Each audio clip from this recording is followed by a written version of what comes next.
눈을 떴을 때 창밖이 환한 대낮인데도 머리가 안개가 낀 것처럼 멍하고 무겁게 느껴지는 아침을 맞이한 적이 있으십니까? 혹은 어제 저녁에 아내와 나눈 대화의 중요한 부분이 마치 지우개로 지운 것처럼 기억나지 않아서 당황하신 적은 없으신가요? 우리는 60대를 지나면서 이런 일들을 그저 나이가 들어서 그렇다고 자연스러운 노화라고 치부해버리기 쉽습니다. 하지만 오늘 저는 40년 넘게 환자분들을 돌봐온 내과 의사로서 조금 다른 이야기를 드리려 합니다. 사실 60대까지 40명 중 1명에 불과했던 인지장애가 80대가 되면 3명 중 1명꼴로 급증하게 됩니다. 이 무서운 통계의 진짜 갈림길이 언제인지 아십니까? 바로 지금 당신이 서 있는 70세입니다. 70대는 단순히 60대의 연장이 아닙니다. 앞으로의 10년, 20년을 건강한 뇌와 활기찬 신체로 살아갈 것인지 아니면 남의 도움에 의지하며 살아갈 것인지를 결정짓는 우리 인생의 가장 중요한 분수령입니다. 이 영상이 도움이 되셨다면 구독과 좋아요 눌러주세요. 작은 실천이 건강을 바꿀 수 있습니다. 우리는 70이라는 숫자를 종착역 근처로 생각하지만 의학적으로 볼 때 이곳은 새로운 출발선입니다. 오늘 저는 왜 70세가 이토록 중요한지, 그리고 이 결정적인 시기를 어떻게 보내야 80대, 90대에도 꼿꼿하게 내 두 발로 걷고 내 이름 석자를 또렷이 기억하며 살 수 있는지 그 구체적이고 실질적인 정답을 알려드리겠습니다. 많은 분들이 노화를 두려워하며 무엇을 하지 말아야 하나에 집중합니다. 술을 끊고 담배를 끊고 짜고 매운 음식을 피하는 것 말입니다. 물론 중요합니다. 하지만 70대의 뇌와 신체를 지키는 핵심은 하지 않는 것에 있는 것이 아니라 무엇을 적극적으로 하느냐에 달려 있습니다. 60대까지는 성실하게 사회생활을 하고 직장 동료들과 교류하며 끊임없이 머리를 써왔습니다. 우리의 뇌는 그렇게 사용되는 것에 익숙해져 있었습니다.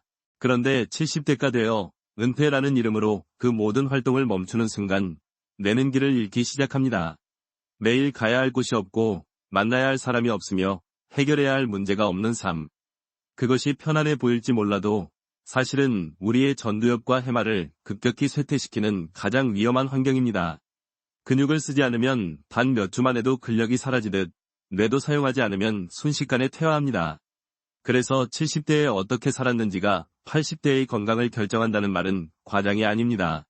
이것은 수많은 임상 데이터가 증명하는 냉엄한 현실입니다. 하지만 여기에는 희망적인 소식도 있습니다. 뇌세포는 나이와 관계없이 훈련을 통해 언제든 다시 발달할 수 있다는 사실이 21세기에 들어 밝혀졌습니다. 런던의 택시 운전사들이 복잡한 시내 지도를 외우는 과정에서 해마가 실제로 커졌다는 연구 결과처럼 말입니다. 즉, 70대는 포기하는 시기가 아니라 우리의 뇌를 다시 훈련시킬 수 있는 마지막 골든타임입니다. 단순히 치매에 걸리지 않는 것을 넘어 더 총명하고 활기차게 남은 인생을 즐길 수 있는 시기입니다. 오늘 우리가 나눌 이야기들은 거창한 의학이론이 아닙니다. 당장 오늘부터 실천할 수 있는 아주 사소한 습관들, 하지만 그 무엇보다 강력한 습관들에 대한 것입니다. 첫 번째 열쇠는 바로 우리가 매일 먹는 이것에 있습니다. 우리의 뇌를 깨우는 그 첫 번째 열쇠는 바로 단백질입니다. 특히 고기에 들어있는 동물성 단백질 말입니다. 아마 지금 많은 분들이 고개를 갸웃하실 겁니다. 의사 양반, 나이 들면 고혈압, 고지혈증 무서워서 고기 끊으라고 하지 않았어? 콜레스테롤 수치 걱정돼서 일부러 채소만 먹고 사는데 그게 잘못됐다는 말이오? 네, 바로 그 지점입니다. 우리는 너무 오랫동안 지방과 콜레스테롤을 우리 몸의 적으로만 여겨왔습니다. 하지만 70대 이후의 건강은 이들과 어떻게 친구가 되느냐에 달려 있습니다. 우선 고령자에게는 하루에 체중 1kg당 1.2에서 1.5g의 단백질이 권장됩니다. 만약 몸무게가 60kg이시라면 매일 순수한 단백질로만 70에서 90g을 드셔야 한다는 뜻입니다. 이게 얼마나 많은 양이냐면 아침에 계란, 점심에 생선, 저녁에 소고기나 돼지고기를 숙제처럼 챙겨 드셔야 겨우 채울 수 있는 양입니다. 왜 이렇게까지 단백질을 강조할까요? 소고기와 돼지고기에는 트립토판이라는 필수 아미노산이 풍부합니다. 이 트립토판은 뇌에서 행복 호르몬이라 불리는 세로토닌을 만드는 재료가 됩니다. 세로토닌이 부족하면 우리는 쉽게 우울해지고 의욕이 떨어지며 뇌의 전반적인 활동이 둔해집니다. 얼마 전 건강을 위해 육식을 완전히 끊고 채식만 하시던 70대 후반의 어르신이 기력이 없다며 저를 찾아오셨습니다. 검사 결과 심각한 단백질 부족과 함께 가벼운 우울 증세가 동반되어 있었습니다. 저는 그분께 약 처방 대신 매일 저녁 손바닥만 한 고기 한 점이라도 꼭 드십시오. 라고 권했습니다. 한 달 뒤 그분은 이상하게 고기를 먹으니 기운이 나고 밤에 잠도 잘 온다며 훨씬 밝아진 얼굴로 진료실에 들어서셨습니다. 물론 매일 고기를 챙겨 먹는 것이 부담스러울 수 있습니다. 그럴 때 아주 훌륭한 대안이 있습니다. 바로 나토입니다. 나토는 값싸고 손쉽게 구할 수 있는 가장 저렴한 영양제이자 뇌를 활성화하는 브레인 푸드입니다. 양질의 식물성 단백질을 가장 효과적으로 섭취할 수 있는 방법이니 잊지 말고 챙겨 드십시오. 이제 콜레스테롤 이야기를 해보겠습니다. 우리는 콜레스테롤 수치가 높을까 봐 두려워하지만 사실 노후에 건강하게 지내려면 콜레스테롤은 반드시 필요합니다.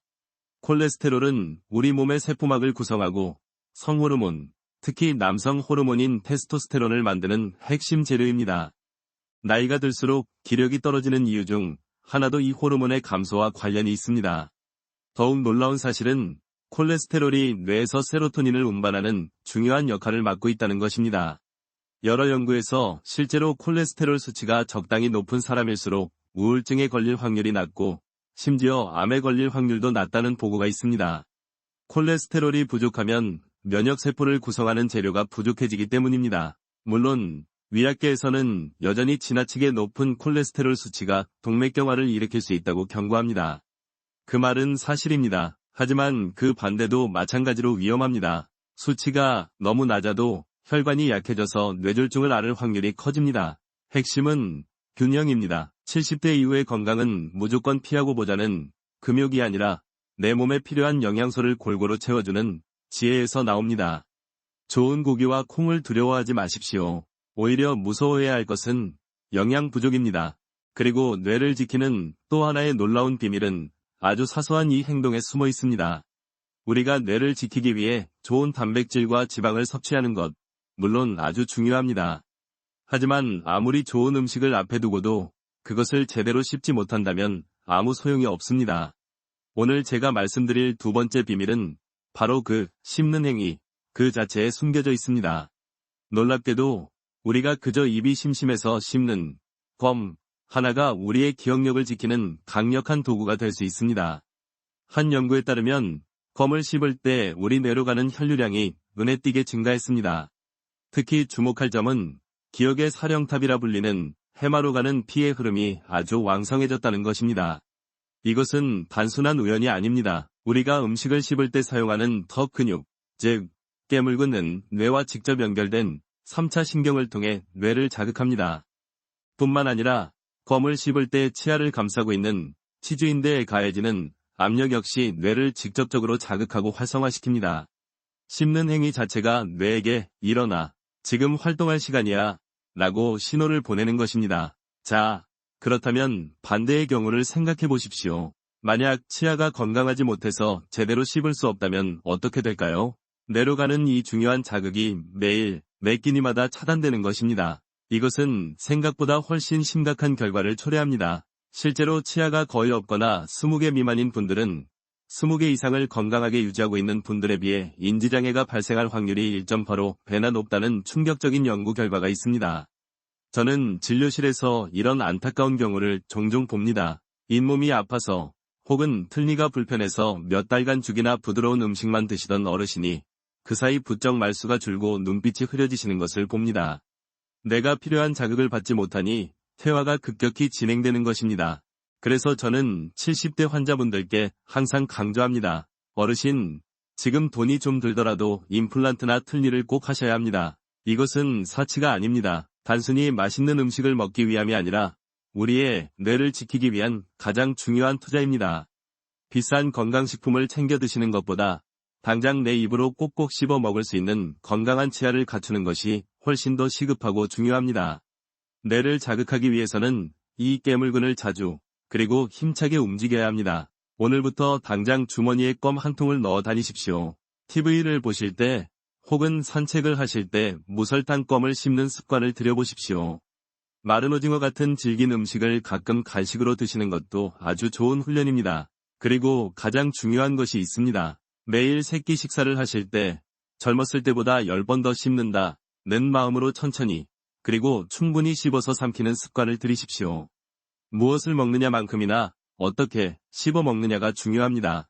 바로 이 사소한 습관이 뇌의 노화를 막는 가장 확실한 방패가 되어줄 것입니다. 이렇게 입으로 뇌를 깨웠다면 이제 뇌로 들어오는 또 다른 중요한 감각, 바로 이것을 점검해야 합니다. 이것이 막히면 뇌는 급격히 고립되기 시작합니다. 우리가 음식을 씹는 행위, 즉 촉각과 운동으로 뇌를 자극하는 법을 배웠다면 이제는 뇌로 들어오는 또 다른 중요한 감각, 바로 청각에 대해 이야기해야 합니다. 귀가 멀어지면 안타깝게도 인지장애와 가까워집니다. 많은 어르신들이 나이 들면 귀가 어두워지는 게 당연하지 라고 말씀하십니다. TV 소리를 점점 키우게 되고 가족들이 하는 말에 뭐라고? 되묻는 횟수가 잦아져도 그저 세월의 탓으로 돌리곤 합니다. 하지만 40년 넘게 환자분들을 뵈면서 저는 이 청력 감퇴가 생각보다 훨씬 심각한 문제임을 절감하고 있습니다. 왜일까요? 귀가 잘 안 들리기 시작하면 우리의 뇌 기능은 두 가지 경로로 급격히 무너집니다. 첫째, 사회적 고립입니다. 당장 손주가 재롱을 떨며 무언가를 속삭이는데 그 말이 명확하게 들리지 않는다고 상상해 보십시오. 한두 번은 웃어 넘기지만 반복되면 대화 자체가 피곤해집니다. 상대방의 이야기를 편안하게 들을 수 없으니 점점 사람들과 이야기하는 자리를 피하게 됩니다. 명절에 자식들이 모여도 대화에 끼지 못하고 그저 방 한쪽에 앉아 겉돌게 됩니다. 이렇게 사회 활동량이 줄어들면 자연스럽게 우울감을 느끼게 되고 이는 사회적 고립 상태로 이어집니다. 뇌는 다른 사람과의 교류와 대화라는 자극을 먹고 사는데 그 먹이가 완전히 끊겨버리는 것입니다. 인지장애를 겪을 확률이 높아지는 것은 어쩌면 당연한 수순입니다. 두 번째 이유는 더욱 직접적입니다. 바로 뇌 에너지의 고갈입니다. 우리의 뇌는 한정된 에너지를 가지고 있습니다. 그런데 귀가 잘 안 들리면 뇌는 그 에너지를 전부 소리를 알아듣는 일, 청각 처리에 쏟아부어야 합니다. 마치 잡음이 심한 라디오 소리에 귀를 바짝 대고 무슨 말인지 알아내려 애쓰는 것처럼 말입니다. 그렇게 되면 어떤 일이 벌어질까요? 기억하고, 생각하고, 판단하는 다른 중요한 인지 기능에 사용해야 할 에너지가 남아나질 않습니다. 내가 매일매일 듣는 일 하나만으로도 과부하에 걸려 탈진해버리는 것입니다. 결국 다른 기능들은 상대적으로 점점 쇠퇴하게 됩니다. 제 임상 경험으로도 70대에 들어 청력이 급격히 떨어진 분들이 몇 년 내로 인지장애 초기 증상을 보이는 경우를 너무나 많이 보았습니다. 이것은 우연이 아닙니다. 그러니 어르신들, 제발 부탁드립니다. 만약 요즘 들어 귀가 잘 안 들린다고 느껴지신다면 즉시 이비인후과를 방문하십시오. 난청의 진행을 늦추는 치료를 받으시고 필요한 경우 보청기 사용을 절대로 주저하지 마십시오. 많은 분들이 보청기 끼면 늙어 보인다며 창피해하십니다. 하지만 저는 단호하게 말씀드립니다. 사람들과의 소통이 끊기고 가족들의 얼굴을 알아보지 못하게 되는 것이야말로 가장 슬프고 두려운 일입니다. 귀 건강을 유지해서 다른 사람과 계속 대화할 수만 있다면 인지장애가 발병할 위험을 얼마든지 줄일 수 있습니다.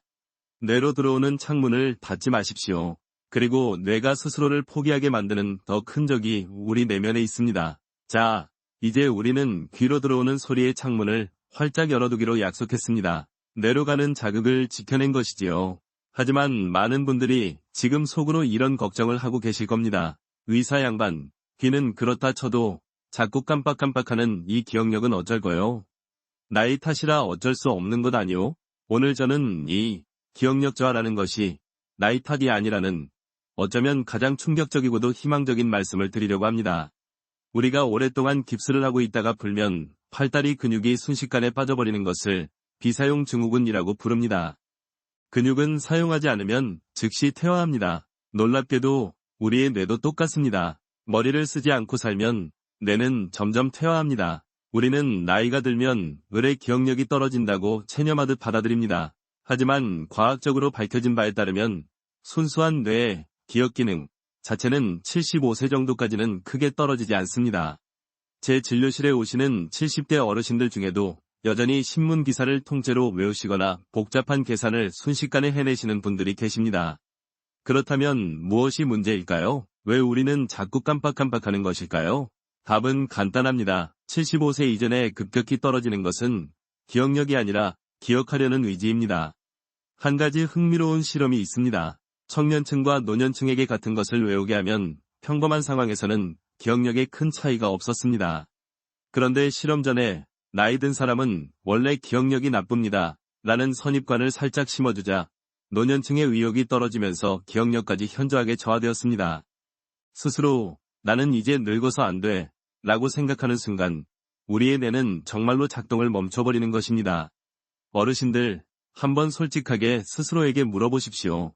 중년 이후에 학창시절에 영어 단어를 외우던 것처럼 무언가를 절실하게 외우려고 노력해본 적이 있으십니까?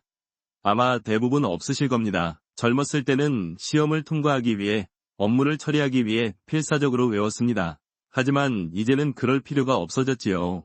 전화번호는 휴대전화가 다 기억해주고 길은 내비게이션이 다 알려줍니다. 기억하기 위해 노력하지 않는데 기억력이 자꾸만 떨어지거나 외워도 금방 까먹게 되는 것은 지극히 당연한 일입니다.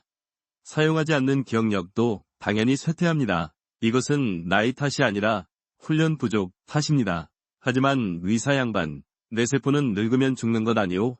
라고 물으실 수 있습니다.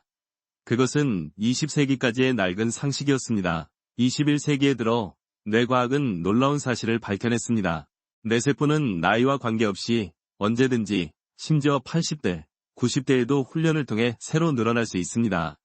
가장 유명한 증거가 바로 런던의 택시 운전사들입니다. 런던의 택시 기사가 되려면 수천 개의 복잡한 골목길을 전부 외워야 합니다. 과학자들이 이들의 뇌를 일반인과 비교해 본 결과 택시 운전사들의 해마가 일반인에 비해 훨씬 크게 발달했다는 사실을 알아냈습니다.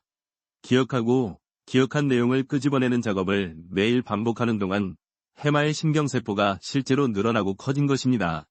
즉, 성인이 된 후라도 뇌세포는 훈련에 따라 얼마든지 발달할 수 있습니다. 70대인 우리의 뇌도 마찬가지입니다. 기억력은 타고나는 재능이나 나이의 산물이 아닙니다. 그것은 우리가 선택하는 훈련의 결과입니다. 그렇다면 왜 우리는 이 중요한 기억하려는 의지를 잃어버리는 걸까요? 거기에는 세 가지 분명한 적이 있습니다. 좋습니다. 70대에도 우리의 뇌세포는 훈련을 통해 늘어날 수 있다는 희망적인 사실을 확인했습니다. 그렇다면 도대체 왜 많은 분들이 옛날 같지 않다며 기억력 감퇴를 호소하시는 걸까요? 나이라는 방패 뒤에 숨어있는 우리의 기억력을 훔쳐가는 진짜 세 명의 적이 있기 때문입니다. 첫 번째 적은 우리가 바로 직전 5장에서 이야기 나눈 것과 연결됩니다. 바로 기억하려는 의지를 잃어버리는 것, 즉 부정적인 자기 암시입니다. 나는 이제 늙었어. 어차피 외워도 금방 잊어버릴 텐데 뭐하러 했어. 라고 스스로에게 말하는 순간 뇌는 즉시 활동을 멈춥니다.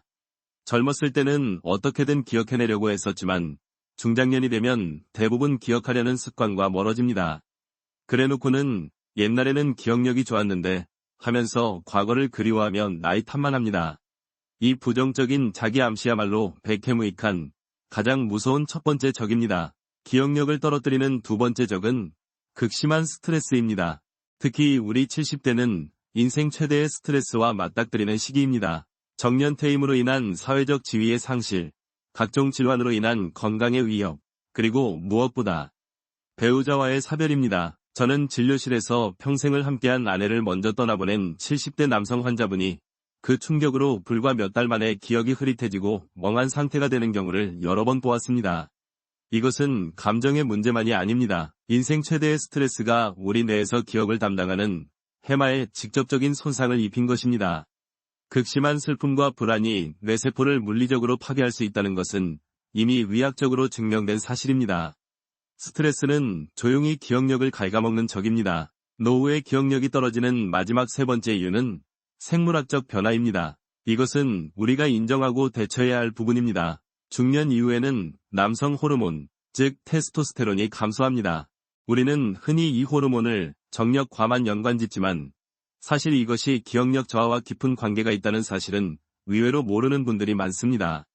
하지만 이보다 더 중요한 것이 있습니다. 앞서 2장에서 잠깐 언급했던 세로토닌의 감소입니다. 세로토닌이 부족해지면 우리는 쉽게 노년성 우울증에 빠질 수 있습니다. 그런데 이 노년성 우울증이 무서운 이유는 그저 기분이 가라앉는 것에서 그치지 않기 때문입니다. 우울증에 걸리면 주변 세상에 대한 모든 관심과 흥미가 떨어집니다. 관심이 없으니 기억할 것도 없어집니다. 실제로 노년성 우울증은 기억력 저하가 너무나 눈에 띄게 나타나서 종종 인지장애, 치매로 잘못 진단받는 경우가 아주 많습니다. 저는 가족들이 아버지가 치매가 온 것 같다며 모시고 왔는데 몇 마디 대화를 나눠보고 검사를 해보면 치매가 아니라 심각한 우울증인 경우를 수없이 보았습니다. 이런 분들은 치매약이 아니라 우울증을 치료하고 세로토닌 수치를 높여주면 놀랍게도 기억력이 다시 돌아옵니다. 자, 보십시오. 우리의 기억력을 훔쳐가는 진짜 적들은 나이가 아니었습니다. 나는 늙었어 라고 포기하는 마음, 배우자를 잃은 슬픔과 스트레스, 그리고 호르몬 부족으로 인한 우울감이었습니다. 이 세 가지 적은 모두 우리가 대처하고 관리할 수 있는 대상입니다. 특히 이 적들을 물리치고 뇌를 다시 활기차게 만드는 돈 한 푼 들지 않는 아주 강력한 무기가 있습니다. 그것은 바로 어떻게든 되겠지라고 말하는 이 한마디의 힘입니다. 그렇습니다. 우리의 기억력을 갉아먹는 그 무서운 적들, 즉 부정적인 자기암시, 극심한 스트레스, 그리고 우울감을 물리칠 가장 강력하고도 간단한 무기가 있습니다. 그것은 바로 어떻게든 되겠지라고 말하는 긍정적인 마음가짐입니다. 이제 곧 노후를 맞이하는 혹은 이미 노후에 접어든 우리에게 이 한마디는 그 어떤 보약보다 중요합니다. 이것이 그저 좋게 생각하라는 뜬구름 잡는 이야기가 아닙니다. 이것은 명백한 뇌과학입니다. 우리가 어떻게든 되겠지, 분명 좋은 수가 생길 거야 라고 긍정적으로 생각하고자 노력하면 뇌에서는 도파민이라는 물질이 분비됩니다. 이 도파민은 우리에게 의욕과 쾌감을 주어 머리를 더 맑고 활기차게 돌아가도록 만듭니다. 반대로 어차피 잘 안 될 거야, 이건 나한테는 너무 어려운 일이야 라고 부정적으로 생각하는 순간 이 고마운 도파민은 분비되지 않습니다.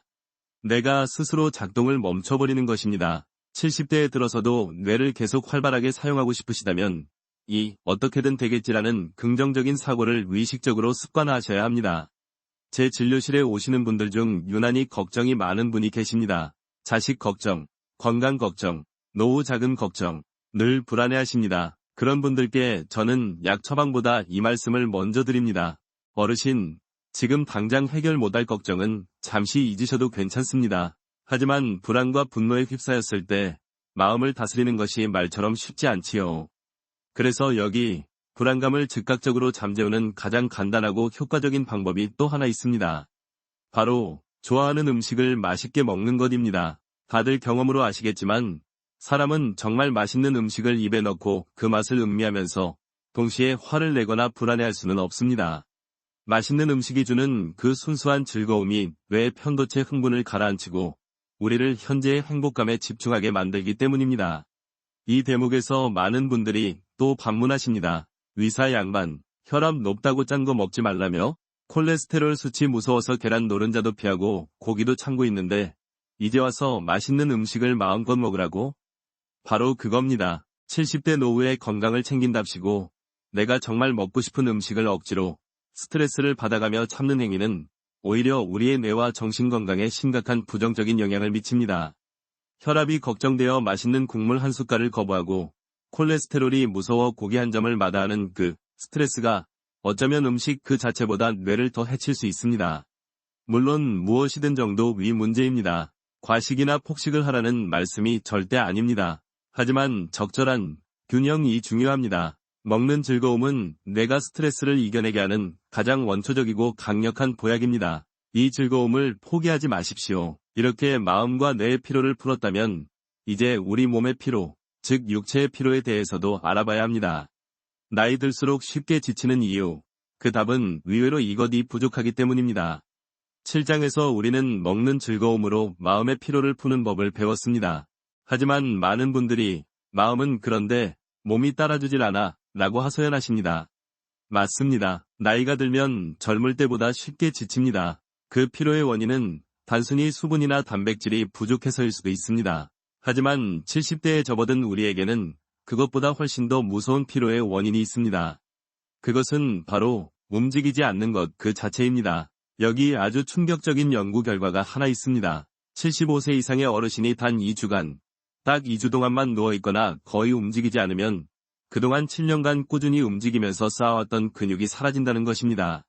단 14일 만에 7년치의 근육이 소실되는 겁니다. 이것이 왜 그토록 무서울까요? 근육이 사라지면 우리는 쉽게 넘어집니다. 그리고 70대 이후의 낙상은 단순한 타박상으로 끝나지 않습니다. 고관절이나 허리 골절로 이어지는 경우가 태반입니다.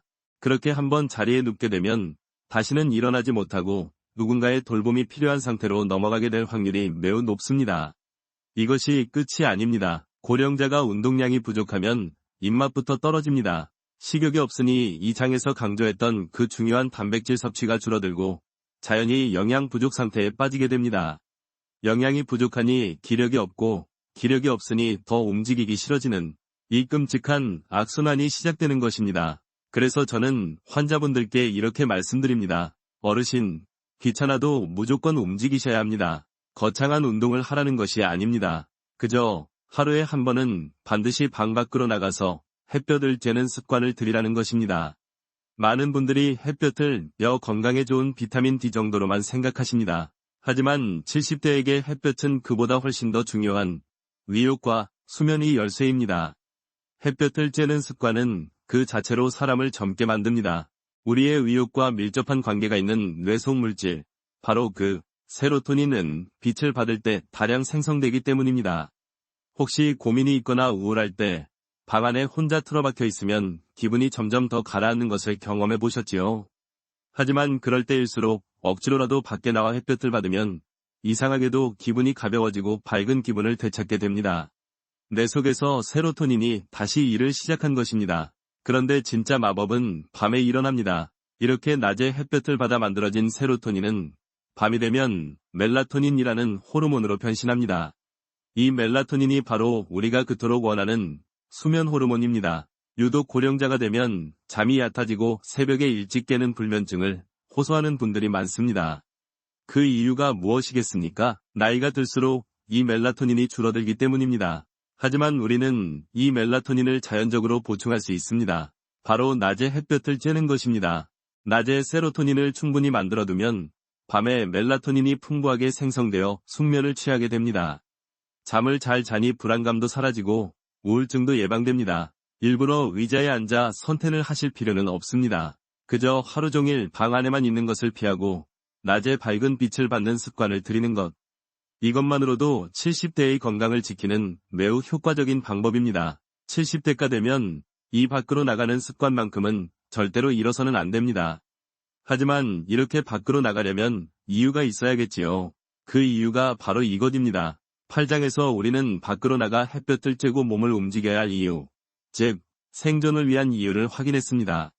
하지만 우리에게는 그저 생존하는 것을 넘어 매일 아침 기분 좋게 눈을 뜨게 할 목적이 필요합니다. 그것이 바로 현역의식, 즉 나는 여전히 쓸모있는 사람이다라는 감각입니다. 저는 의사로서 70대에 접어든 분들께 감히 이렇게 말씀드립니다. 어르신, 은퇴라는 단어를 머릿속에서 지우십시오. 70대 때 단번에 늙어버리는 사람들의 가장 전형적인 모습이 바로 퇴직한 직후부터 일체의 모든 활동을 그만두는 경우입니다. 아이고, 의사 양반, 내가 평생을 죽어라 일해왔는데 이제 퇴직하면 아무것도 안 하고 집에서 빈둥빈둥 지내고 싶은 게 소원이었어. 네, 그 마음 10분 이해합니다. 하지만 70세까지 현역으로 치열하게 일하던 사람이 퇴직 후에 무엇을 할지 아무런 계획도 없이 완전한 은퇴를 맞이하면 정말 순식간에 늙어버리는 경우를 저는 너무나 많이 봐왔습니다.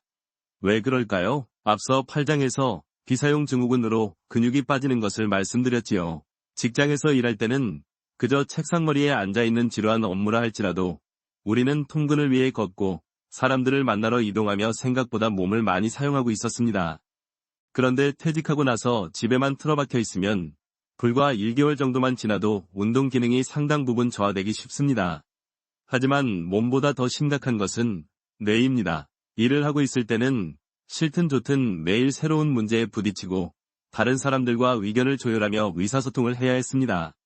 이 모든 과정이 뇌에게는 아주 좋은 지적활동이었습니다. 반면 집에서 그저 TV만 보며 지내면 어떻게 될까요? 평소 사용하던 뇌활동이 거의 0에 수렴하게 되고 치매의 위험도 높아집니다. 특히 우리 뇌의 사령탑인 전두엽의 노화가 단번에 진행됩니다. 이 전두엽이 바로 창조적인 능력, 다른 사람의 마음에 공감하는 능력, 그리고 예상치 못한 일에 대처하는 능력을 관장하는 부분입니다. 이 부분이 노화되면 어떤 일에도 의욕이 생기지 않고 모든 활동 자체가 귀찮아집니다. 몸은 더 안 움직이게 되고 뇌는 더 굳어버리는 8장에서 말한 그 악순환 이 걷잡을 수 없이 가속화되는 것입니다. 그래서 조만간 퇴직을 맞이할 단계라면 퇴직하면 쉬어야지가 아니라 퇴직 이후에 무엇을 할 것인가를 미리 치열하게 준비해야 합니다.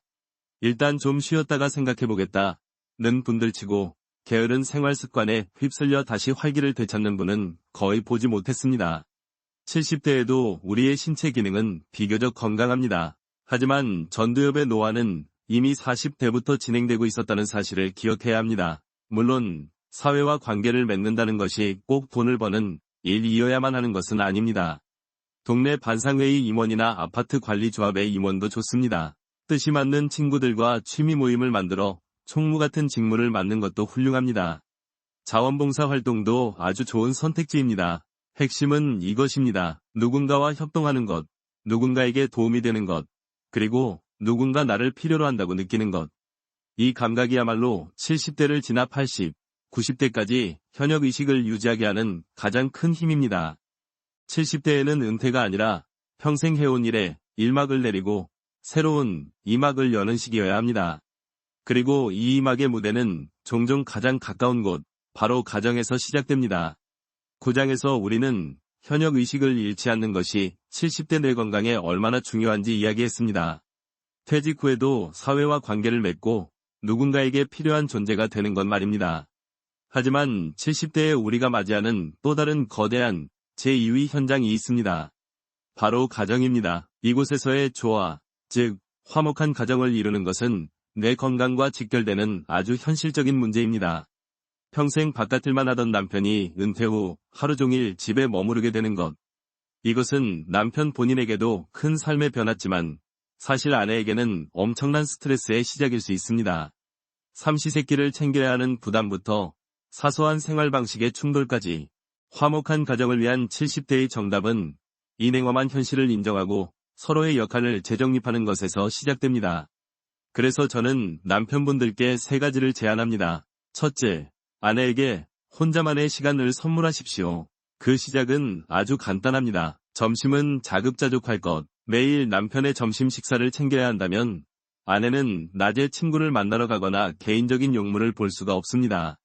요즘은 편의점이나 마트에 가면 무엇이든 골라 먹을 수 있습니다. 점심 한 끼를 스스로 해결하는 작은 배려가 아내에게는 숨쉴 공간을 줍니다. 둘째, 집안일을 분담하십시오. 노후에는 남편도 집에 있는 시간이 절대적으로 깁니다. 더 이상 바깥을 하느라 바쁘다는 명분이 사라진 것입니다. 쓰레기 버리기, 빨래 개기, 화장실이나 방 청소 같은 일들. 이런 일들은 특별한 기술이 필요하지 않습니다. 몇 번만 해보면 금방 익숙해질 수 있습니다. 오늘부터라도 당장 시작해보십시오. 셋째, 아내의 사생활을 간섭하지 않는 것입니다. 아내가 어디 가는지 꼬치꼬치 묻지 않고 외출하는 아내를 졸졸 따라다니지 않는 것입니다. 서로에게 공평한 관계가 될 때 비로소 존중도 생겨납니다. 하지만 저는 40년 의사 생활 동안 늙어가는 남편들의 고충 또한 누구보다 깊이 이해하고 있습니다. 알다시피 남성의 평균 수명은 여성보다 짧고 대부분 아내보다 나이가 많아 더 먼저 늙기 시작합니다. 60대 이후 남성 호르몬이 급감하면서 몸과 마음에 큰 변화가 찾아옵니다. 각종 성인병에 시달리고 의욕이 떨어지며 노인성 우울증, 초기 증상을 보이는 분들도 많습니다. 은퇴를 맞이한 남편들도 여러 가지로 고달프다는 말입니다. 그래서 노후의 부부는 서로를 지켜주는 돌봄이라는 마음가짐이 필요합니다. 하지만 동시에 아무리 부부라도 한 지붕 아래에서 하루 몇 시간 동안은 얼굴을 마주하지 않는 거리두기가 반드시 필요합니다. 만약 이 모든 노력에도 불구하고 도저히 이 사람과는 같이 살 수 없겠다 싶으면 억지로 불쾌한 마음을 담아둔 채 관계를 유지하는 것이 몸과 마음에 더 안 좋은 영향만 끼칠 뿐입니다. 저는 환자분들께 종종 이렇게 자문해보라고 권합니다. 내가 과연 이 사람의 기저귀를 갈아줄 수 있을까? 그 정도는 해줄 수 있겠다 싶다면 지금은 사이가 나쁘더라도 계속 부부 생활을 이어가도 좋습니다. 하지만 절대 불가능하다고 생각한다면 황혼 이혼도 두려워할 필요가 없습니다. 가정의 화목은 자녀와의 관계에도 달려 있습니다. 70대 부모님들이 가장 많이 하는 실수가 바로 성인이 된 혹은 중년이 된 자식들의 삶에 간섭하는 것입니다. 정답부터 말씀드리면 적당한 거리를 유지해야 합니다. 요즘은 부모와 자식이 되도록 멀리 떨어져 지내는 편이 서로에게 좋습니다. 1년에 몇 차례 서로 얼굴 보는 것만으로 충분하다는 마음을 가져야 합니다. 이것은 아이들의 자립심을 키우기 위해서라도 꼭 필요합니다. 저는 진료실에서 은둔형 외톨이로 지내는 중년 아들이나 가정폭력을 일삼는 자식에 대한 상담을 받을 때가 있습니다. 그때마다 가슴 아프지만 단호하게 말씀드립니다. 부모님이 개입할수록 상황은 더 나빠집니다. 자식들은 간섭하면 할수록 더 엇나갑니다. 자식들이 다시 일어서길 바란다면 일단은 그대로 놔두셔야 합니다. 오랫동안 방 안에 처박혀 있는 자식에게 부모가 계속 밥을 차려준다면 상황은 결코 변하지 않습니다. 밥을 주지 않아야 배가 고파서 스스로 일어나 편의점이라도 가게 마련입니다. 이렇게 집안의 질서를 바로잡고 마음의 평화를 찾았지만 문득 배우자나 늙은 부모님의 행동에서 이상한 낌새를 발견할 때가 있습니다. 혹시 하는 불안한 신호 말입니다. 10장에서 우리는 가정의 화목을 위한 현실적인 답을 찾았습니다. 하지만 어렵게 찾은 그 평화가 부모님이나 배우자의 사소한 행동 변화 하나로 흔들리기 시작할 때 우리는 혹시 하는 불안감에 휩싸이게 됩니다. 오늘 저는 70대에 접어든 우리가 반드시 알아채야 할 그 인지장애의 초기 징후들에 대해 솔직하게 말씀드리려 합니다. 병원에 가봐야 할지 망설여진다면 가장 먼저 부모님의 지갑부터 살펴보십시오. 이것은 제가 환자 보호자분들께 가장 먼저 확인해보라고 말씀드리는 것입니다. 인지장애가 시작되면 이상하게도 지갑에 잔돈이 가득 차기 시작합니다. 왜일까요? 물건의 값에 대한 감이 떨어지기 때문입니다. 예를 들어 1,000원짜리 과자 한 봉지를 사면서 1,000원짜리 지폐를 냈는데 돈이 부족하다고 하면 얼마를 더 내야 할지 계산이 즉각적으로 되지 않습니다. 당황한 나머지 그냥 10,000원짜리 지폐를 덜컥 내버리고 맙니다. 이런 일이 반복되면 지갑은 금세 거스름돈으로 받은 동전과 1,000원짜리로 뚱뚱해집니다. 부엌 찬장이나 냉장고도 살펴보십시오. 혹시 같은 물건이 여러 개 쌓여있지는 않습니까? 며칠 전에 사다 놓은 것을 깜빡 잊어버리고 외출할 때마다 똑같은 과자나 식재료를 또 사오는 일이 잦아진다면 이것 역시 초기 증상일 수 있습니다. 그리고 제가 가장 안타깝게 생각하는 징후가 있습니다. 바로 가족에게 존댓말을 쓰는 행위입니다. 평생 반말로 편하게 대하던 자식들에게 갑자기 진지 드셨어요? 와 같이 극존칭을 쓰는 일이 늘어난다면 이것은 인지장애의 전형적인 증상 중 하나입니다. 왜일까요? 이것은 뇌의 위기 회피 능력 때문입니다. 눈앞에 상대방이 아들인지 사위인지 아니면 처음 보는 낯선 사람인지 순간적으로 헷갈릴 때 혹시라도 신뢰를 범할 위험을 피하고자 가장 안전한 방식인 존댓말을 쓰는 것입니다. 이런 징후들이 보인다면 피곤해서 그렇겠지 하고 넘기지 마십시오. 어떻게든 가족을 설득해서 병원으로 모시고 가야 합니다. 이런 징후들을 마주하는 것은 우리에게 죽음이라는 무거운 주제를 정면으로 바라보게 만듭니다. 그리고 이때야말로 우리가 평소에 미뤄두었던 가장 어려운 대화를 나눠야 할 때입니다. 바로 사전 연명 치료에 대한 위견입니다. 저의 아버님은 2017년에 86세의 나이로 돌아가셨습니다. 입원 중이실 때 담당 의사에게서 상태가 위중하니 호흡을 돕기 위한 관을 삽입해야 한다는 전화를 받았습니다. 저는 그것이 일시적인 장치라고만 생각하고 별다른 고민 없이 바로 허락했습니다. 하지만 저는 의사이면서도 한번 기관 삽관을 하고 나면 자가 호흡이 약해졌을 때 곧바로 인공호흡기를 달아야 한다는 사실을 그 절박한 순간에는 미처 알지 못했습니다. 결국 아버님은 아무런 말도 하지 못하신 채 7개월을 보내시다 저희 곁을 떠나셨습니다. 환자에게 연명치료를 계속할 것인가는 정말이지 어려운 문제입니다. 그래서 우리는 부모님의 혹은 배우자의 정신이 온전하고 판단력이 있을 때 바로 지금 여쭤봐야 합니다. 훗날 튜브로 음식을 주입하거나 이 인공호흡기 같은 장치를 달기를 원하시는지 아닌지를 말입니다. 그리고 그 의견을 반드시 가족이나 형제들과 모두 공유해둬야 합니다. 그래야만 만약의 사태에 대비하고 나중에 자식들 간의 불필요한 다툼을 피할 수 있습니다. 이렇게 삶의 마지막을 준비하는 지혜도 필요하지만 지금 당장 이 순간을 건강하게 살아가기 위한 지식 또한 절실합니다. 우리는 고혈압, 당뇨 같은 만성질환에 대해 너무 많은 오해를 하고 있습니다. 11장에서 우리는 삶의 마지막을 준비하는 지혜에 대해 이야기했습니다. 하지만 그보다 더 중요한 것은 오늘을 살아가는 지혜입니다. 70대에 들어서면 많은 분들이 고혈압이나 당뇨, 골다공증 같은 만성질환 진단을 받고 나는 이제 약 없이는 못 사는구나 하며 크게 낙담하십니다. 하지만 오늘 40년 넘게 환자분들을 배워온 의사로서 이 마지막 장에서 가장 중요한 말씀을 드리고자 합니다. 예를 들어 고혈압은 그 자체가 병이 아닙니다. 그것은 우리 몸에 무언가 문제가 생겼다고 알려주는 고마운 증상일 뿐입니다. 혈관이 좁아지니 뇌와 세포에 피를 보내기 위해 우리 몸이 스스로 혈압을 올리는 처방을 내린 것입니다. 우리는 증상만 잡으려 약을 먹을 것이 아니라 현미밥과 채식으로 혈관을 깨끗하게 하는 근본 원인을 해결해야 합니다. 골다공증도 마찬가지입니다. 뼈가 약해질까 봐 우유나 멸치를 억지로 드시는 분들이 많지만 과도한 동물성 단백질은 오히려 몸을 산성으로 만들어 뼈를 약하게 할 수 있습니다. 우리의 뼈는 다시마나 미역, 푸른 채소처럼 자연에 가까운 음식들 속에서 조용히 튼튼해집니다. 우리가 오늘 나눈 11가지 이야기의 핵심은 결국 하나입니다. 우리 몸은 자연스럽고 단순한 것을 원한다는 것입니다. 퇴직 후 남은 20년, 30년의 시간을 그저 여생, 남은 삶이라 부르지 않았으면 합니다. 우리에게는 하루 10시간씩 20년만 계산해도 무려 73,000시간이라는 자유시간이 주어집니다. 이것은 우리가 젊은 시절 40년간 일했던 총 노동시간과 거의 맞먹는 거대한 두 번째 인생입니다. 이 소중한 시간을 병원 침대에서 보내실 겁니까? 아닙니다. 오늘 우리가 배운 작은 실천들, 고기를 두려워하지 않고 껌을 씹으며 뇌를 자극하고 귀가 어두우면 보청기를 끼고 햇볕을 쬐며 걷고 어떻게든 되겠지라고 긍정적으로 생각하는 것. 이 모든 작은 변화가 모여 우리의 남은 73,000시간을 완전히 다른 삶으로 변화시킬 것입니다. 지금 시작하시면 내년 이맘때는 전혀 다른 삶이 펼쳐질 수 있습니다. 오늘이 그 첫걸음입니다.